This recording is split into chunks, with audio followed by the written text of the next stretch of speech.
My name is Cindy Knight. I'm the Executive Director for the Walla Walla Valley Disability Network, and we are charged every year to do a Transition Expo. And one of the things that we found with the COVID that it wasn't possible this year, we wanted to make sure that our students were still given the information about options in the community and how after high school there are so many great things to pursue. We pulled a team together to share more around, I think, the employment opportunities after high school. There's certainly other things we want to tackle, but that will not be a part of tonight's presentation.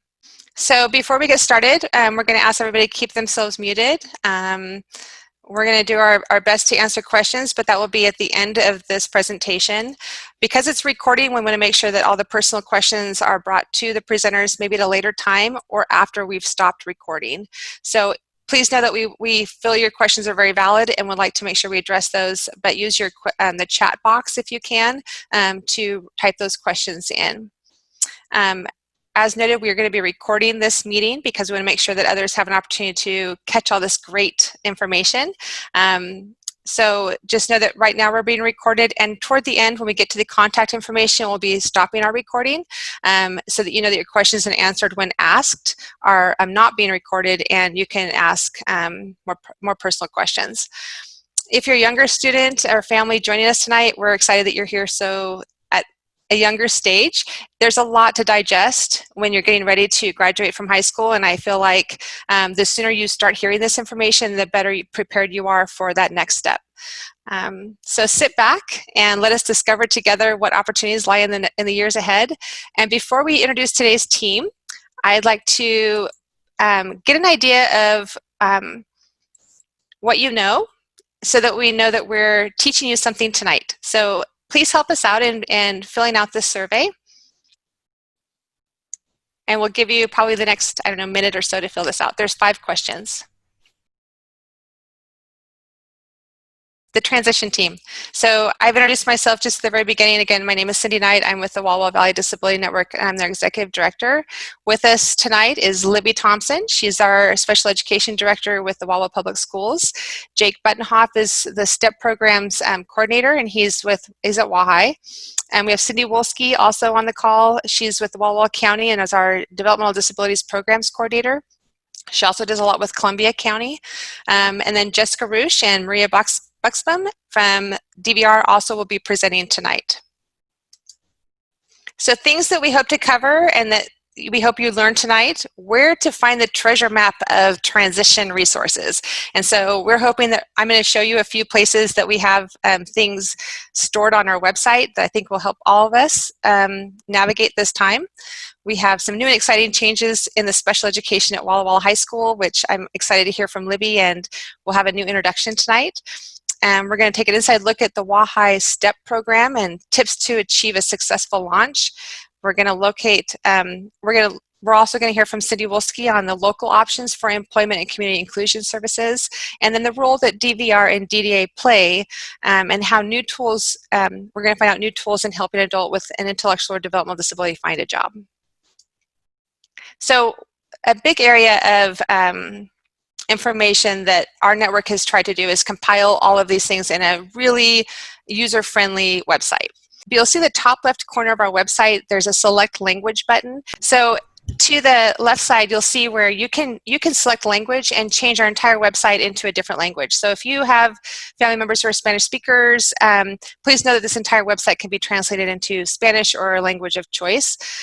Also, over here, you'll see this little hamburger, and we tell this to anyone who's looked at our website. This hamburger, and because this is not a live website right now, it won't work, but if you click the hamburger, it will show you the entire contents of our website.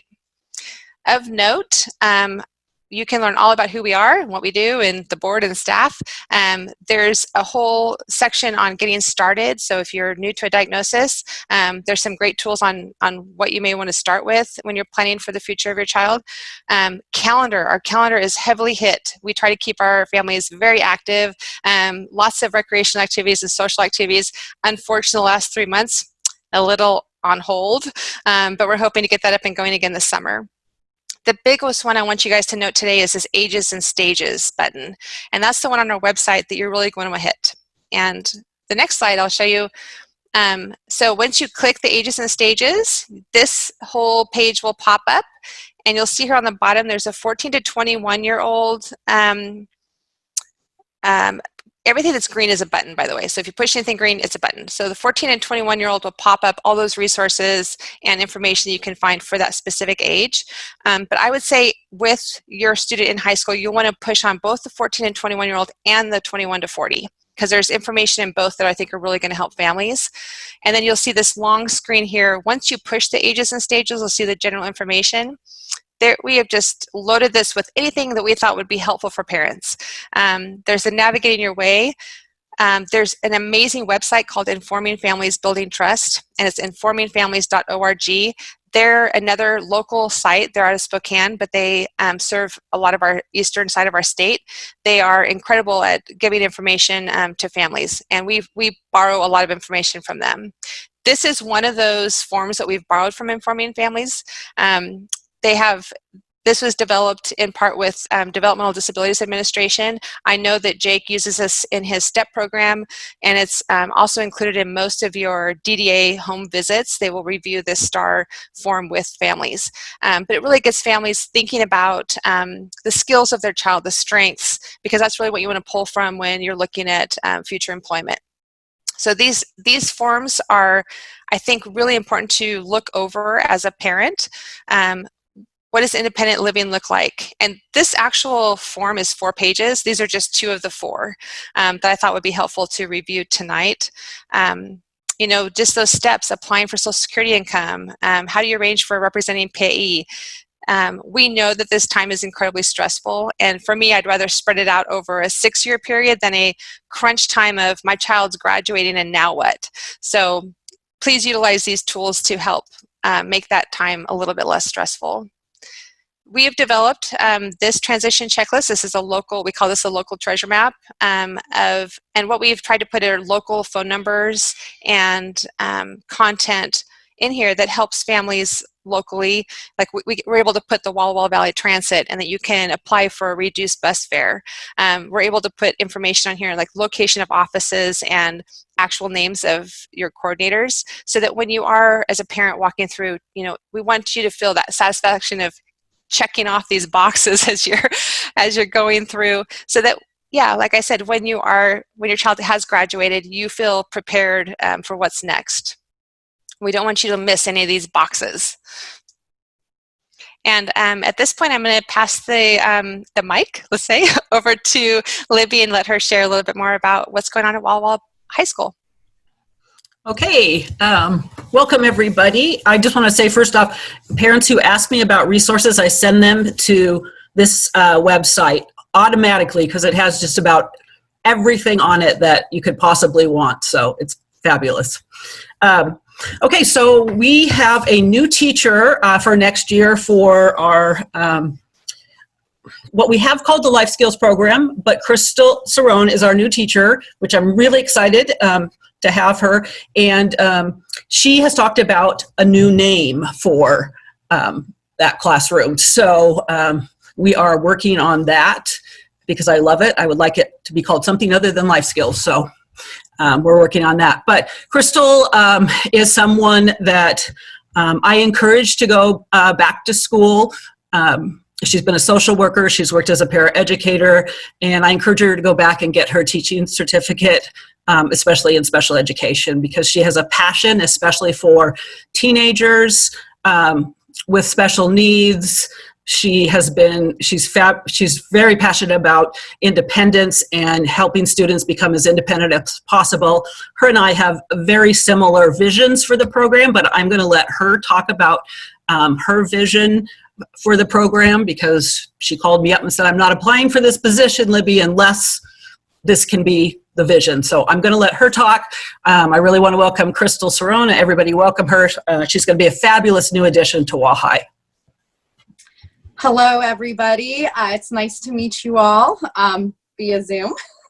So a little bit about me, besides the fact that I come from a very long career of being a social worker. I have a almost 14-year-old son who has a brain tumor on his left brain, so it causes a lot of impact for him. And I have always strived since the moment that his disabilities became present that he be as independent as possible, because he needs to live in this world after me. So when I called Libby up, I said, I will apply for this, but I really want community-based instruction. I want the students to be able to be out and gain the experiences that they need, so that when it comes time for high school and for them to transition, even if when they go into the STEP program or with another agency, that they already have the bus training. They know how to grocery shop. They know how to make a list, whether it's a visual list or a written out list, the money skills, how to do laundry, how to cook a meal. And so I really want to be there with them through this and teach them those independent skills. I truly believe that every student, child, young adult has the ability to be independent in their own way, regardless of their disabilities. And my goal is to focus on those abilities and make those strengthen those abilities for them, so that they can transition into adulthood. Thank you, Crystal. Welcome. See, I'm sure a lot of you can see why I'm so excited to have Crystal at WaHi next year. Great. So, well, through IEPs, we always focus on a transition piece when students turn 16 or their 15th year usually. And so we have goals surrounding their post-secondary schools, their post-secondary plans, their independent living skills, and any instruction after high school. And so we work on that within the high school classroom, and then Jake takes over at the STEP program if they go there with that. It also can be a handoff to DVR. Helps a lot with getting job shadow placements. Is that what, I'm not sure if that's what it's called, but anyway, job placements. And Jake or Crystal at this point will work with Jessica and Maria to get students to have that smooth transition from a high school to post-high school life. So we all try to work together to make sure that students and parents know what to expect and know what their resources are. I don't know if anybody has any other questions or. No, I think that as parents, we're just always wondering, you know, the IEPs tend to create some apprehension, and sometimes what I didn't realize is how important it is to have my student with me at the IEP meetings, that really they own that they need to hear and share what their goals might be. So that's an important thing to know, that working into high school, and I would argue all the way through school, that your student should maybe be a part of that process, and listen to others talk about what we perceive as their strengths, and let them share about what their goals are. So yeah, I'm a former high school special education teacher, so I used to try to get my students to come to their meetings, and they're like, well, do I have to? And I said, well, you don't have to, but we're going to decide things about you if you're not there. So usually they would come. Yeah, that's always a good motivator. Well, so I mean, the other thing is that I have an open door policy. If anybody ever needs anything, feel free to, my office is at the district office. You can find my email on the district website. And I'm happy to meet with anybody and talk with anybody about anything they need. So, well, I appreciate your time coming tonight. And I know we might have be thinking about those questions you want to ask, because at the end, like I said, we're going to open this up, and you're welcome to ask these questions of these amazing professionals on the call tonight. So I'm going to move on to, Olivia, if you're okay, I'm going to move on then to Jake. Jake, would you like to share more about your STEP program? Yeah, hi. Sure. Hope everyone can hear me. Yes. Great.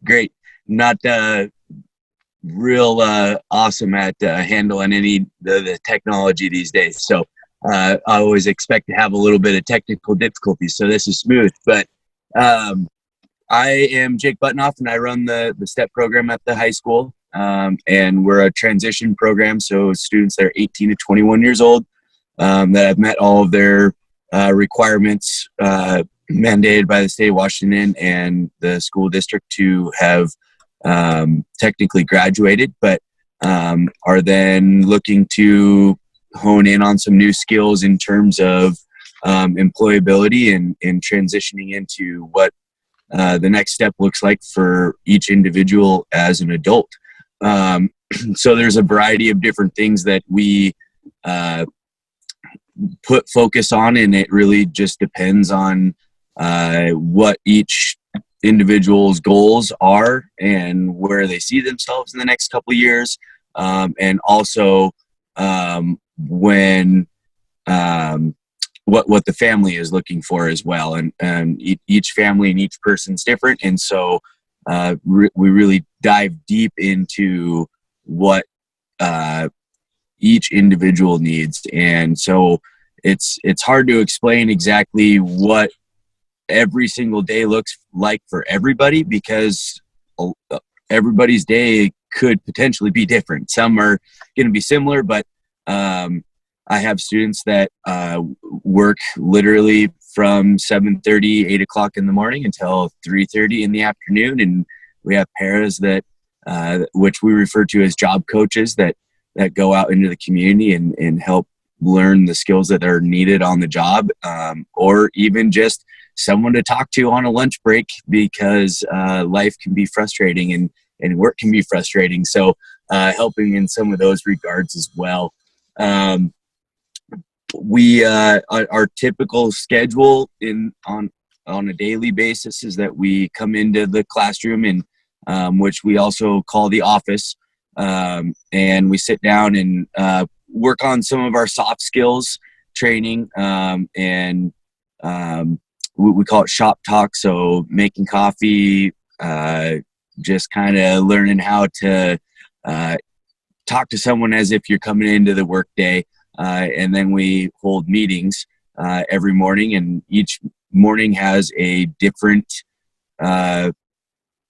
basis on what we are going over. So this last year, we were doing budgeting.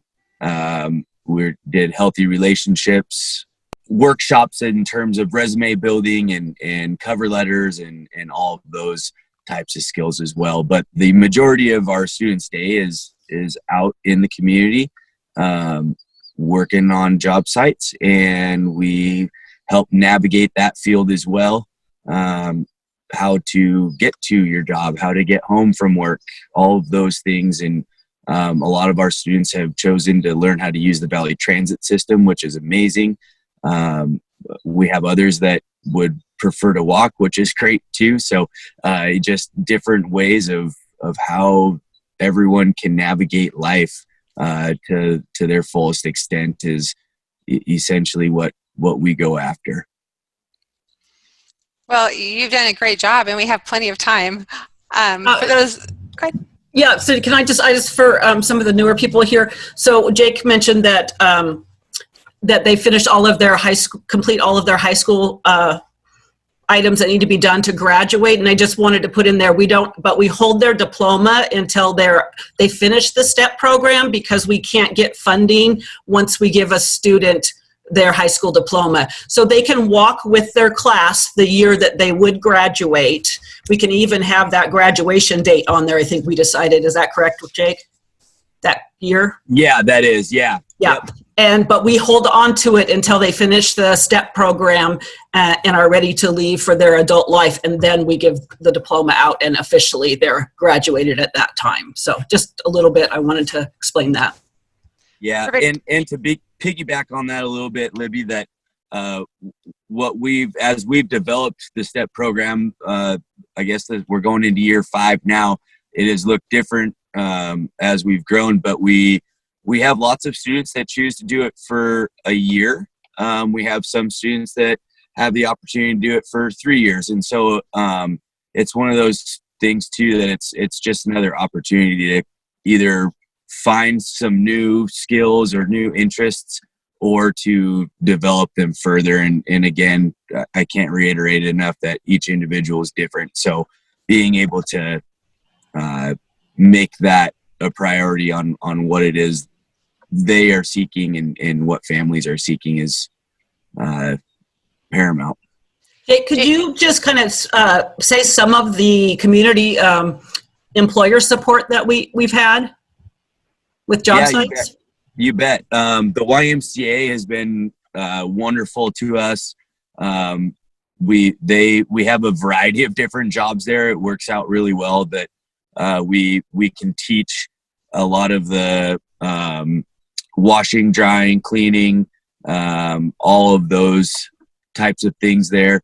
And then, excuse me, we have Dairy Queen, Joann's Fabrics, Graphic Apparel, Odd Fellows. I have a lot of different companies that have decided to really support us. Grocery Outlet being another one, and so those are some of our kind of more entry level type of jobs that we have our students in, with a job coach that is helping one-on-one a little bit more. And then as students are becoming more and more capable of accessing the community or their job site in different ways, then we start kind of pulling back and looking at different opportunities and being a little bit more tailored to exactly what it is that students want to do. For example, we've had students that have been on the maintenance crew with the school district that have learned to do all sorts of different things with power tools, because that was something that was an interest to them. Eventually ended up getting their driver's license because that was something they wanted to do. And so ultimately we go out and we try and find those jobs that are going to be a good fit for our students, and also be a positive to the work environment where they're at as well. So Jake, we have a question. Okay. It says, is everyone coming from high school in the life skills classroom taken into the STEP program, or is there certain guidelines or classroom availability that plays a part? There is some we really like to look at the individual and what those needs are, and then determine whether or not we feel as a staff and as a program if we can help fill those needs and supports, but also chase down that goal or that dream. And so the door is always open. It's also not just for the life skills program. We have other students that came to us from Lincoln. We have other students that have just an IEP for a reading or a writing disability and just need a little bit of extra support. So there's a really big umbrella on what all that looks like. But essentially, Libby and I put together a way to kind of assess what it is, what kind of skills and interests each individual has before coming into the STEP program, and then really dive deep and figure out how we can best support those dreams. And the other part of it is that we also bring parents into it and talk with you about the program to see if you think it's the right fit for your child, teenager, I guess, at this point. And so we take all of that into consideration to make sure if a student isn't in the STEP program, if a parent either chooses that they don't want to do it or whatever, they still have the option of staying until they're 21. It just wouldn't be in the STEP program. But I can't think of anybody that we've had a few kids that we did a little trial with, but those worked out, right? Yeah, right? Yeah. We haven't turned away anybody. No. So it's been great to be able to. I know when we first created and started developing the program, that was something Libby and I had talked about, was that we felt that every child, every person should have equal access to a program like this. So, like I said, the door's open. Thank you, Jake. All Sorry. right.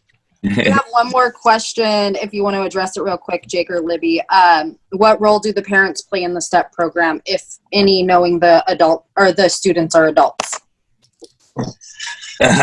That's a Good great one. question. Libby, go ahead. Were you gonna go first? Okay. No, I just said it's a great question. Yeah. Okay.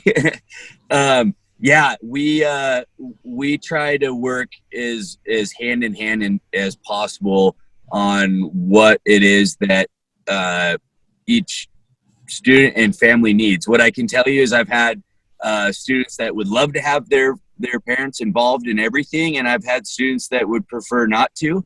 I've had another thing that we try to help navigate is how to communicate with your mom and your dad on what it is that you want to do. And our students actually hold their own IEP meetings at the end of the year, which with the COVID has been a bummer not doing that as we have in the past. But we really have a community-based wraparound approach that we feel that everyone, in order to be successful, needs supports around them. So what that looks like, again, is dependent on each individual, but we do our best to make sure that everyone is involved that should or can be.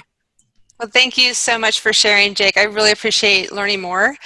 We're going to move on real quick to DVR, and those are fantastic questions, by the way. And Crystal, thank you for sharing the comments in the chat room, and we'll keep having you do that if you wouldn't mind. I do want to save a lot of those questions for the end, if we can, just because I try to get through the meat of this. So we're going to let Jessica go next.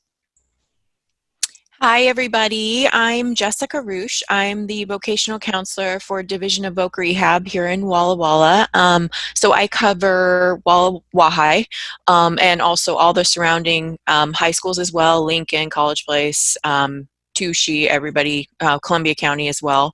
And so the goal, I'm going to talk a little bit about our services individually. So my role in the school, as some of these guys can say as well and have already said, most people have seen me in the classroom with the STEP program with some of Jake's students, coming in, visiting with students, getting an idea of what they want to do.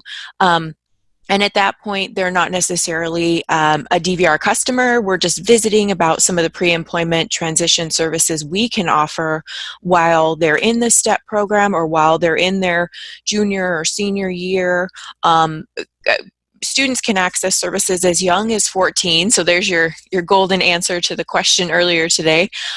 So 14 and up is our age that we're looking at, but really that's a conversation amongst parents, teachers, talking about what age would be the most appropriate for a student to get involved with us. Some 14-year-olds are super mature and know where they want to go, and they're ready to talk about employment, and some are not quite ready for that yet. So it's kind of a group decision we talk about together about if the student is ready to pursue some vocational assessment, figure out what they want to do, maybe post-secondary stuff after high school. So we're really there to just work hand in hand with the school and the student, the family, about what it is they'd like to see the student accomplish in that transition.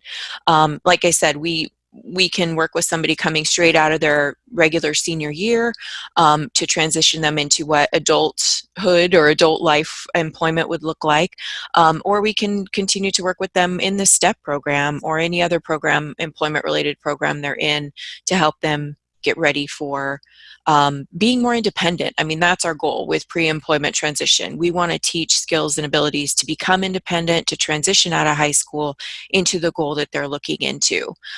So if a customer shows interest, or a student, shows interest when I come out to the school, or if Jake calls me, or Jennifer, or anybody, Dave, contacts me and says, hey, we have somebody who's interested, I can attend IEP meetings to be part of the planning process. And that's one thing I really wanted to give props to the STEP program is I love the student-driven IEP process that I've been involved in for the past couple years, and it's so engaging to watch the student, present their IEP, identify with their disability, and that really helps me get an idea of what they want to do. And so right now, obviously with COVID, everything's being done remotely, but we are taking applications. If you have a student or are a student that's interested in accessing services from us, you can email me, call me, and we will set up a remote, meeting like this, even to talk with students or parents or families.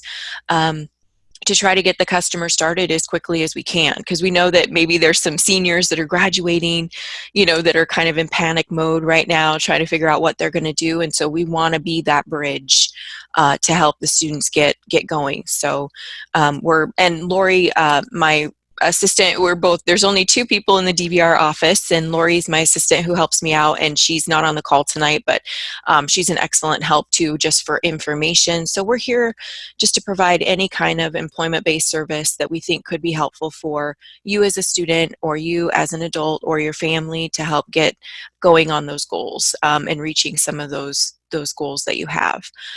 So that's a super, super brief overview of how we kind of pair with the school. But individual services is something that we can talk about separately. If you want to apply for services or have questions, we can talk about what that looks like. But there are also some group services that are available in some communities. Ours are pretty sparse just because we don't have a whole lot of group options, but we can come into classrooms and provide information about social skill development or resume development or things like that you might need our assistance with. So we're also kind of there as a support system for the staff at the school for whatever their students need. So that's like I said, super brief overview of what we do individually. But Maria is also our area transition specialist that helps with the kind of the bigger picture. I'm here locally providing a lot of the individual services with the schools directly, but Maria provides a lot of area-based regional stuff that she can discuss too, and how we're partnering with the schools. Thanks, Jessica. You covered it very well, very nicely. So my name is Maria Buxbaum, and I am a transition consultant here in the Kennewick office. And just a little bit of background about myself. I actually just started in February with DVR, and prior to that, I was a resource manager for the DDA office here in Kennewick. So, and prior to that, I was a graduation specialist at Kamiagan High School. So I'm super excited to be back in the school setting and working with youth. So I, first of all, just really wanted to give a kudos and shout out to this whole transition team, because this is exactly what the state and OSPI and CCTS would love to see. We have been on calls, since COVID started, talking about, what are communities doing, and are there transition teams, and what are transition teams doing? So I just wanted to give a quick shout out to you guys and say you guys are doing great work. It's you guys are already ahead of the game by having your transition team organized and reaching out to parents in this platform. So thank you very much for that. And I just really quickly wanted to touch a little bit on what Jessica was talking about in regards to the group setting. So Jessica and a lot of our counselors focus on sorry, my lights are going out because I'm in a censored room. Sorry about that. But so our counselors are available for you, but so are the transition consultants. There's a difference in just that they focus more on individual basis. And so, they really want to focus on the students that are interested in applying to DVR services and maybe already are on a caseload. But with the transition consultants positions, what we're hoping to do is reach out and access more students in group settings. And so DVR is really working on heading in that direction here in the next year. We're working on an action plan to provide maybe even possible direct delivery services in the classrooms in group settings, and just to reach more students, and hopefully, depending on the platform of how we return back to school, we can start having some conversations with Walla Walla to see, where the needs are and how DVR can help when it comes to group settings. Because we all know that that's something that is a need in our communities. There's only so many counselors that are available to reach out to all these students. So keep your ears out for that. I'm hoping that it works out and we can start doing that here in the next year. In other communities, we have a lot of contractors that come into the schools that provide the group setting workshops for us, and that has been successful. We just think, why not provide the service internally if we have the expertise, and we have the ability.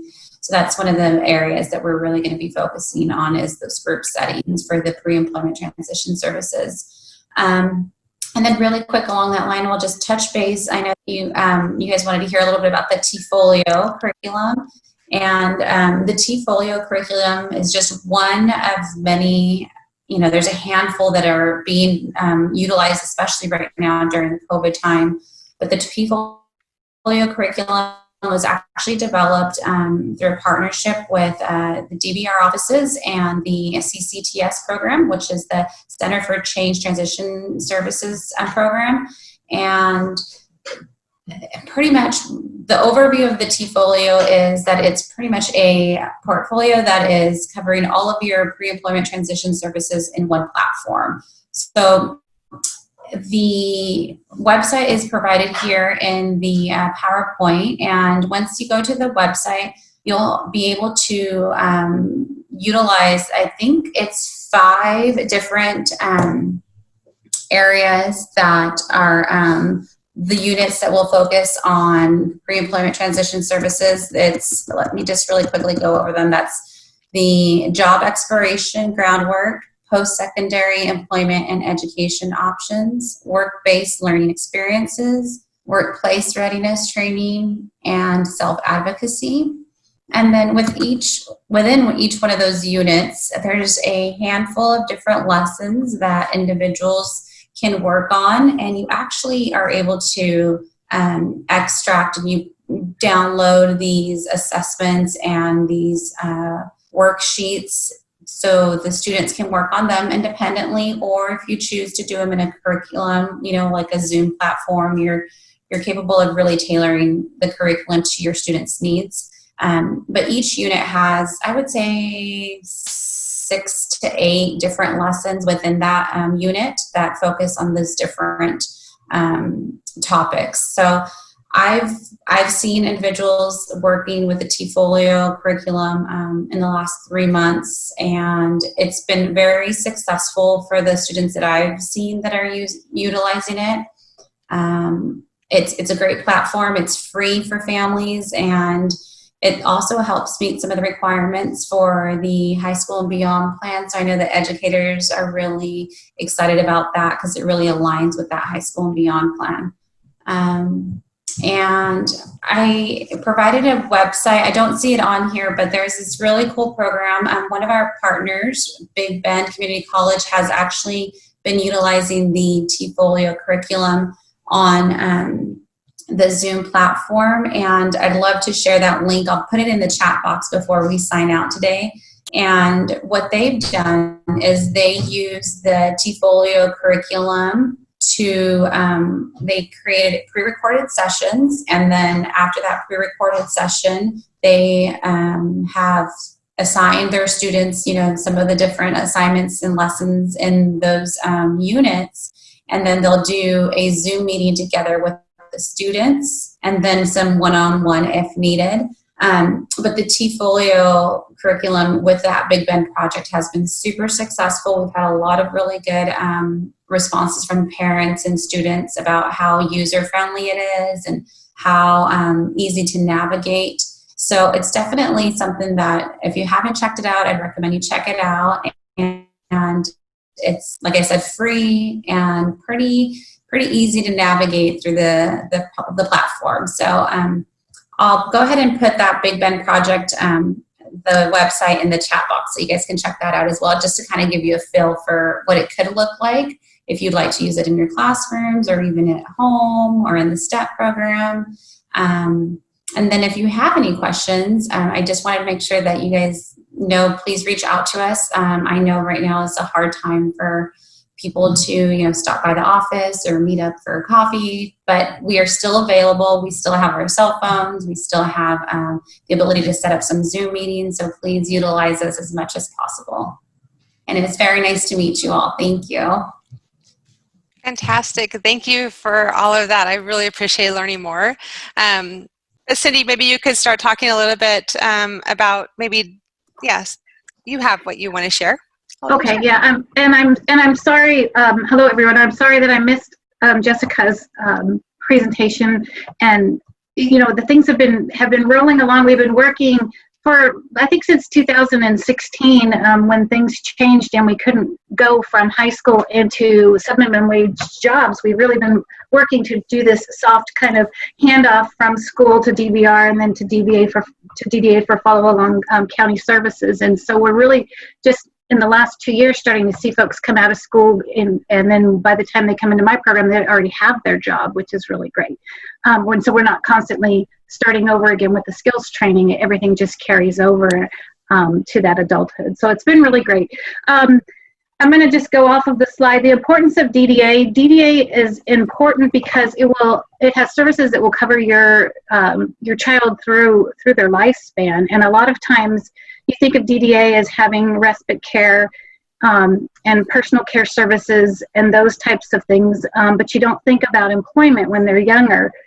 But if you are eligible for DDA through your diagnosis or you're an IQ of under 70 and you get qualified for DDA, then there's actually transition monies that are set aside during your students' transition year to transition them into county services. And so we really like to see folks come straight up through high school, DVR into DDA, because that money is just sitting there.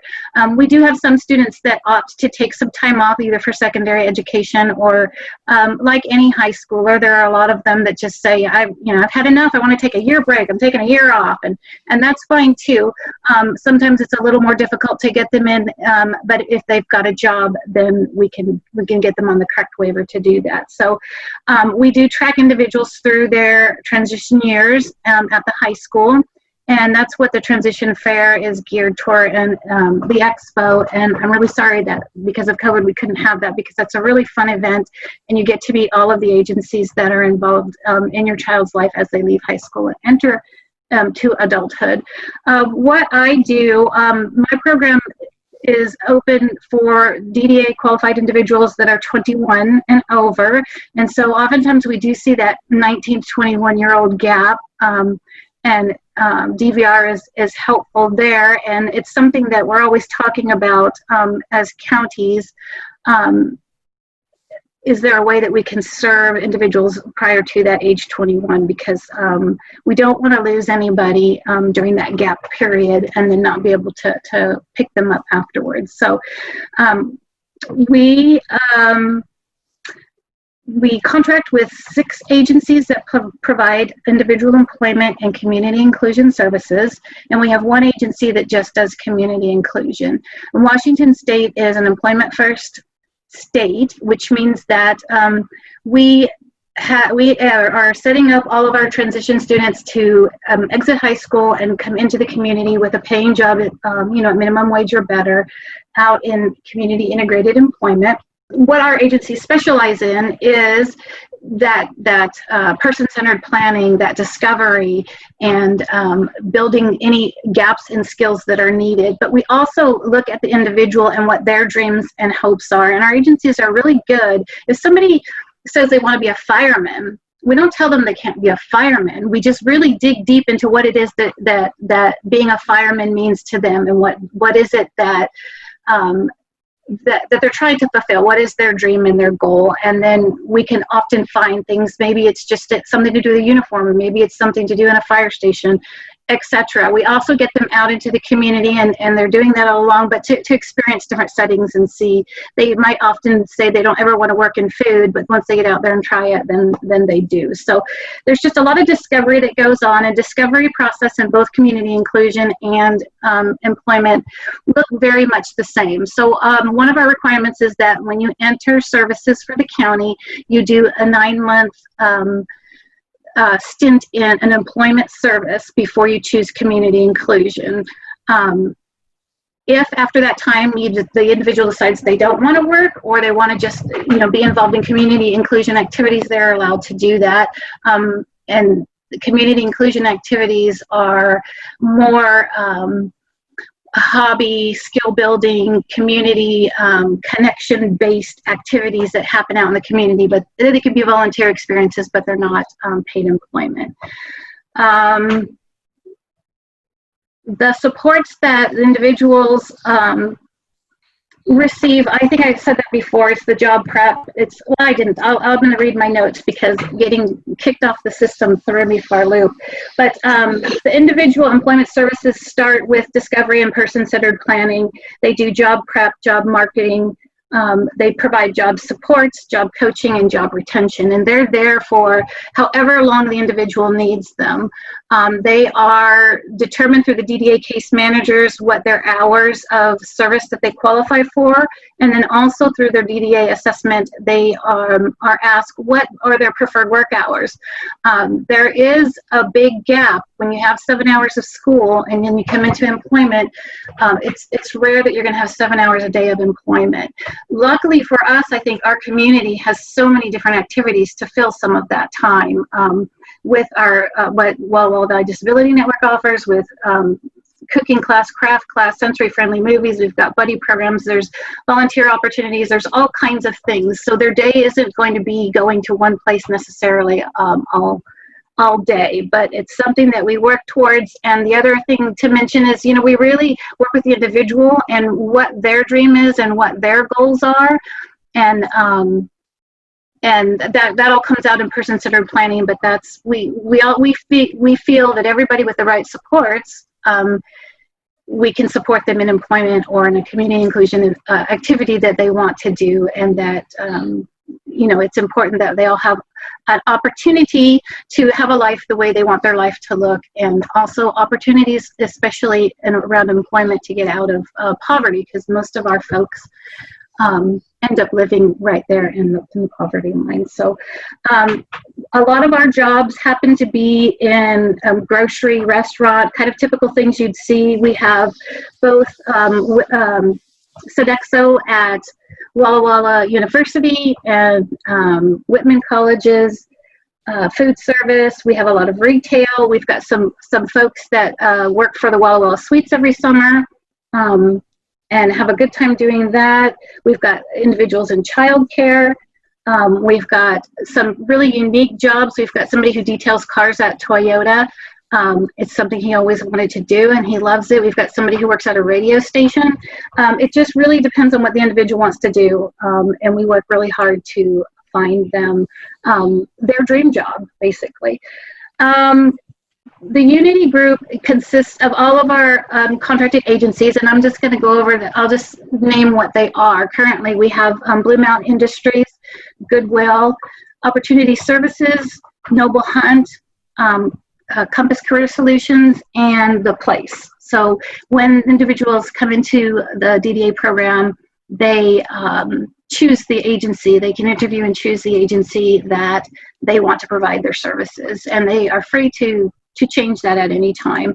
A lot of the same agencies are also contracted with DVR, and I find that the majority of the transition students will kind of stick with that agency that they have worked with in DVR once they come into the DDA services.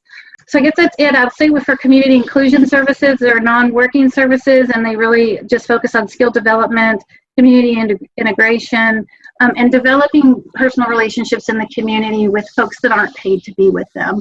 We really are stressing that we want them to have a full life, and if a parent or a care provider needed to back away, what would that life look like? We want them to be independent and being able to access the community as independently as possible. We do have a question. The question is, what is the connection between high school and college? Is there a handoff for classes at Walla Walla Community College from high school STEP program? We haven't had that, and I would love to see that. I don't know what is available to the individuals that qualify for DDA. We've had some individuals take some classes and get some supports under community inclusion, but not necessarily under employment. So as opportunities grow in the secondary level for individuals that qualify for DDA, I would love to see more of that. And as far as the high school goes, one of the things that we do is point students to the disability center at the community college, if that's something, and then they can take their IEP with them. The big difference between community college and high school is that they will not give parents information unless the student allows you to know, because they are adults. So it's a kind of a different world there, but they can also get accommodations, those kinds of things at the community college. They have to go and ask for them, and they have to self-identify with that. So you're right. And a lot of them, high school, that's all kind of taken care of for them, but they have to be willing to take that step and say, I want to take this class. What can you do to help me be successful in doing that? And I don't know if it's still Bobby Joe Arias that's out there, but she was really great to work with, and she's presented at subgroups too, that she might be a good person to add to these type of calls too. So I just wanted to go over our numbers real quick, just so you can get sort of an idea. We have 54 individuals in individual employment, and 28 of them have community integrated employment at minimum wage or higher, and that's pre-COVID-19. Although we are agencies are keeping in close contact with the businesses, and for the most part, those jobs are there waiting for them when things start to open up. But they've been really positive and supportive. We have a group supported site at Goodwill. You have to be over 25 to go into that program. It's a more intense training program, and it does pay sub-minimum wage, but you can work out of that to minimum wage. But that's really a temporary 6-month to 12-month sort of a training period, and then the goal is to get them out into the community. And we've got 9 individuals in that. And then in community inclusion, we have 47 individuals that partake in that. And a lot of those individuals are of retirement age. They've already been retired, and now they're doing classes and clubs and activities out in the community just for entertainment. Well, Cindy, I am so impressed with the information you've shared, and I'm looking at Maria's flag, and I just wanted to remind everyone that we have an amazing opportunity at Washington State University if you have students that are interested in pursuing higher education, called the ROAR program. And it's something that the last year they came, and this year we were scheduled to have all of the participants with us that are up at ROAR right now. I think there's 12 or so that we're going to come to Walla Walla and share their experiences on a college campus. That did not happen, obviously, because our expo was canceled, but we're hoping to continue that relationship and conversation, have them back when we can hold an event.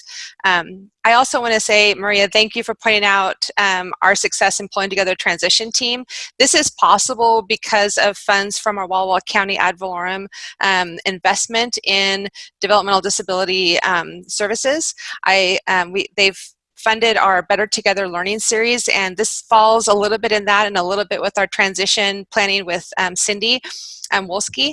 I do feel very fortunate that we have an amazing team that is helping students fly in our community. As a parent, it's just vital that this is in place, and I really depend on this village to make sure that all of our students here see opportunities and see successes in the community. So thank you, everyone on the team. Our website has been designed and is maintained by Shamra Bias, who's on the call. And we have an amazing team, again, of staff here at the Disability Network that's trying to help families feel supported. There's a lot of our team that is not present on this call tonight. This is primarily around, like I said, employment. Obviously, other issues that come into play when you're looking at transitioning from high school into, what's next. That includes like housing and guardianship, and I think some of those players, those agencies, are not on the call right now. We're going to be asking more information in a poll. I wanted to make sure too, this is the contact information for the voices that you've heard tonight speak, and I would highly recommend you following up if you have additional questions. Please stay on the call though, because I'm going to flip the screen here in just a second because I want to give you a chance to look at this. Again, this recording and this information will be available on our website.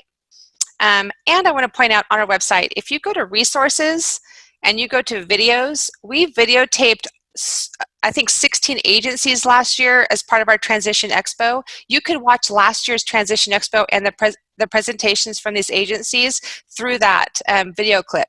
And it's translated into Spanish. So we have it in English and in Spanish. So if you feel like you've missed some information, I would highly recommend you going to the website and seeking out those videos. Okay, I'm going to do another poll. There's many areas that we know are absent from tonight's talk, and it looks like we have some interest in many of them. So housing, guardianship, special needs trusts, social activities, higher education opportunities.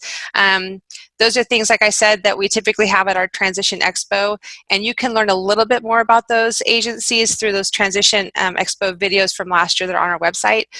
But we may continue to offer something like this. And if we miss it this year, it'll definitely be back next year. So, and I want you to know too, the callers that are on, our high schoolers and all the adults in our community are welcome to all of the Transition Expos. So it's not geared just for your high school student, it's not geared just for your middle school student. We hope middle school students come, but it's from middle school, and it's for that family that just moved to town that is not familiar with what services are available. So just know that you are, and I hope you continue to come every year. We want to see your faces. So keep coming to the Transition Expos, and we'll keep hopefully sharing some great information.